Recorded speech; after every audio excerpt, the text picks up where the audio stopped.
recently made a movie called Angler, and we did a lot of work on that movie, and we documented all the work that we did on the movie, so now we're going to show you all the work that we did on the movie, and that includes, but is not limited to, today's topic, which is concept art. Good morning from the in-between.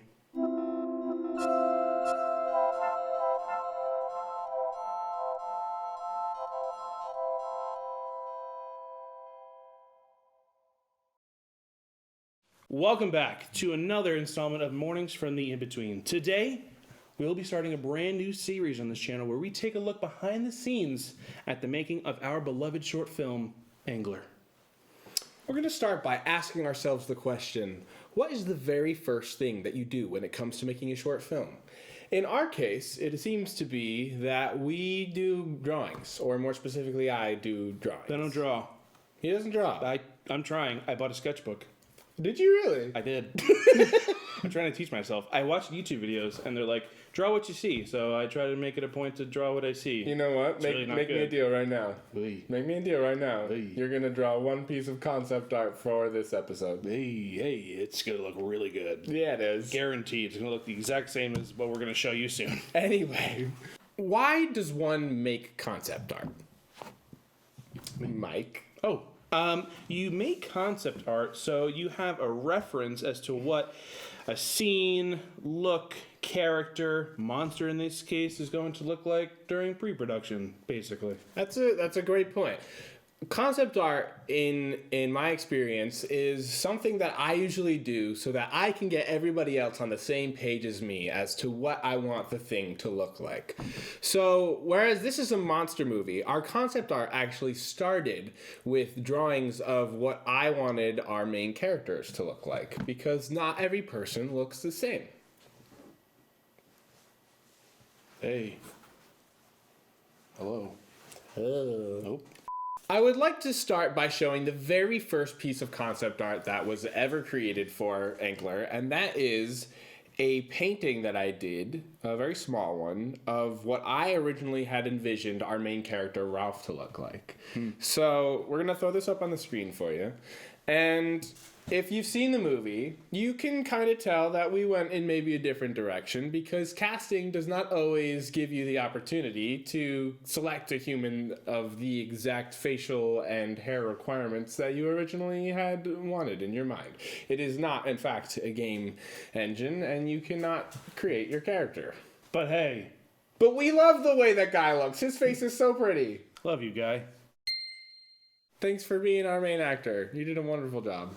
But even though he doesn't look the exact same, we are still very pleased with the final outcome, as we just said. But, this is obviously something that we can reference, so everyone knows exactly what the main character is going to look like and what we can kind of expect to be in the wheelhouse of looks. This actually ended up making its way into the movie as one of the first shots of Ralph when he stands up on the dock. So that is pretty cool that even though we didn't end up using this exact face because, again, we didn't have the ability to cast someone with this exact face, we did, however, incorporate the final look of this in our film. So there was a bit of refining in the next piece of concept art with the three main characters.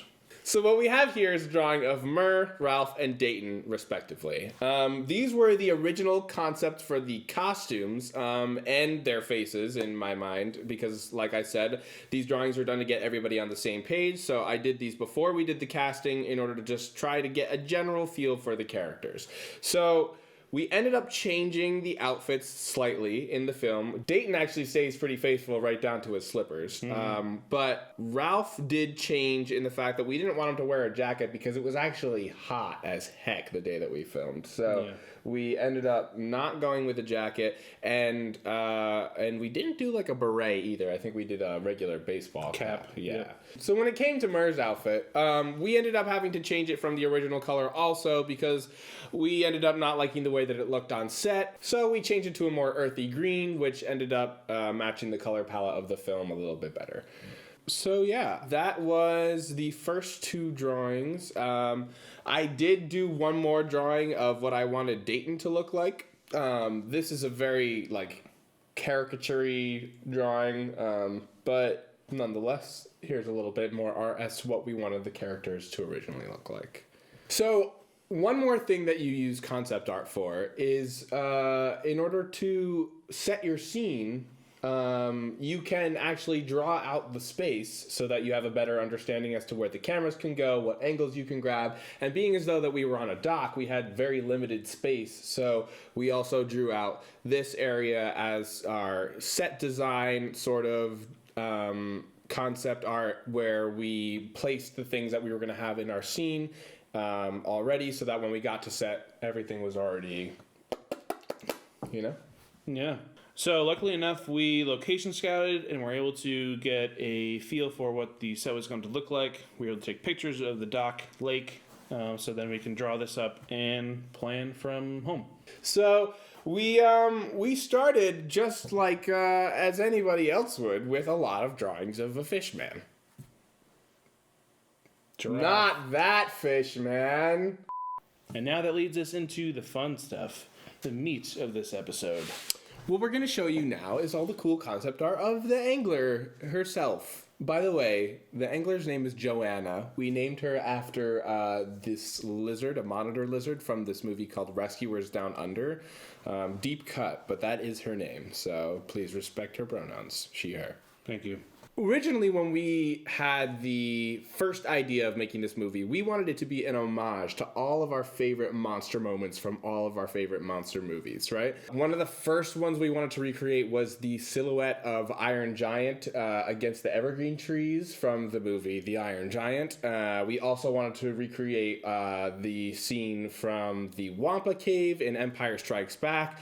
But we very quickly realized that we were not going to be able to make an entire suit for this monster. So all of these drawings that you see right now, where he is sized up in comparison to a person, those are all of the original drawings that we had made, because we thought we were going to have to incorporate an entire body. But what ended up happening, as you can see, or if you have seen the movie, is that we just focused on the head of the monster to really sell the fact that this was an entity in the dark.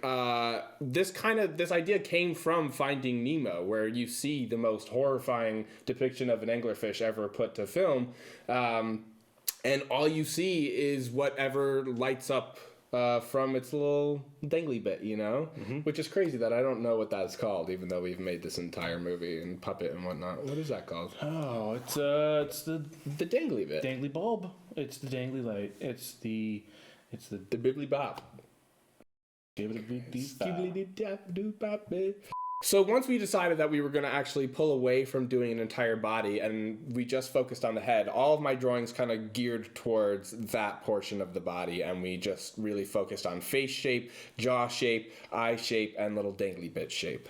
And originally Soul drew the angler with an earthy orange tone, and we soon realized it was just a lot easier to cover the monster with a garbage bag and kind of lead into what we had, so we didn't have to do an extended amount of work to overcomplicate the process. And it still came out really good.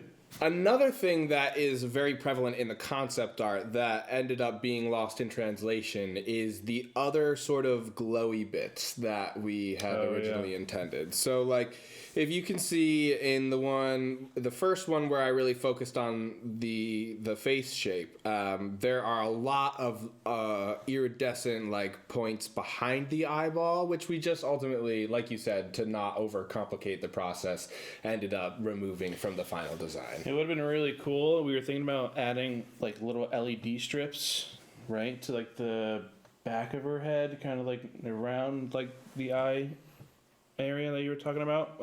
But yeah, it just like didn't end up working out. But still, if we get a very large amount of money to do some sort of big angler project, full size angler. Yeah, project? you can bet there will be many more lights on it. 8 feet tall, baby. Oh yeah, the head itself will be ginormous. Yeah. Right. I mean, our current anglers. Hey, we love her. We love her. So just like the past couple of episodes where we have talked about the moment where everything starts to work, there was also a moment in the concept art where everything fully clicked and we knew we had the final design. So that ended up being this hand drawn version of the angler that I did one morning while I was drinking some coffee. So it wasn't even a digital piece like all my other ones. And it just came out in this really very natural way. The dangly bit is like super cool in this one, but we didn't actually end up being able to translate that into the final product because it was like too organic. But you can really start to see the face shape and like the horror factor set in with this design. Yeah, that's got to be my favorite piece by far. Everything else is super cool, and I enjoyed most of it. I mean, all of it, but like that's got to be my favorite piece by far. Some of the things that were lost in translation with this piece were the original dangly bit was supposed to be this like flower that opened up. So you can see here it's got a very organic shape and it looks like it's almost like wiggling around. And the other thing that was originally supposed to be part of the design that we ended up straying away from was these sort of like microfibery hairs on the top of his head and the bottom of his chin. I thought that it would kind of give this more like ancient feel to it, which ended up not really being that important to the story at all. So we took those away again for the lack of overcomplicating the process. Yeah. Because the flowery bit was supposed to bloom, right? Mm-hmm. And like trying to figure out the like mouth of the angler itself was already a task for the two of you. Mm-hmm. That obviously would have added into over complicating things. Yeah, so we ended up with a light bulb, and it worked out perfectly. Hey, yeah, it's more Finding Nemo-esque. But, Yeah. Part 2 with the 8-foot angler. Yeah, we'll get there. We'll get there. So. And in a few of the final pieces of concept art, you can actually see the mechanics of the monster come together. Speaking of like the jaw mechanism and how it's actually going to function on set. The two most important parts that we really wanted to focus on, just like in 2, how we have the servos doing this and this, there were really only 2 important portions to the mechanics of the angler, and that was the clappy mappy, which was the jaws themselves, the eaty bits, and then the lips. We wanted them to pull back to reveal the teeth in a really menacing way. So those were really the only 2 things that we needed to incorporate beyond the opening flower thing, which we ended up ixnaying because it was too much. It's so cool. It would have been so cool. But that takes us into our final bit of concept art before we got to the building of the actual monster, which is actually a sculpture. A maquette, even, is what you might call it if it's a concept art sculpture. Right here, which has been sitting on our shelf for quite a while, is this little guy, which happens to be the maquette that I was just talking about. This is a fully rendered version of the angler head that I made by cutting apart a little like dollar store fishy guy and sculpting this thing that resembled the final monster from our movie. So this is it. This was the final level of conceptualization, and that'll lead us into our next week's episode where we talk about the mechanics and the physical building of the angler. Hey, I didn't talk a lot this episode because Soul pretty much took over the whole concept art process, and I was pretty much happy with everything that they made, and this is the reason why I don't do concept art. Hey, I think it looks beautiful. Well, maybe I'll keep using that sketchbook, and we'll see what happens in the future. Draw what you see is what I've been told, so maybe I learn the lines and shadows of things. Oh God, I would never do that. That's not how I would draw what you see. Have I ever seen? That's true. I've been drawing things in my room, and it's fine. Yeah, I'm not very classically trained when it comes to art, actually, so I don't know how to best teach it to somebody else. I'm teaching myself. I'm using the YouTube videos. Hey! Don't forget to like, comment, and subscribe so that you're here next time when we drop another episode, which will be the second episode in this series on how we made our short film, Angler.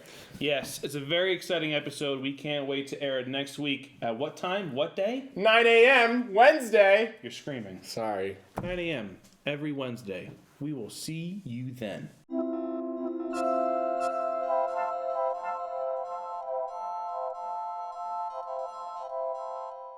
It's got lots of concept art for you and me, so we don't have to make another movie.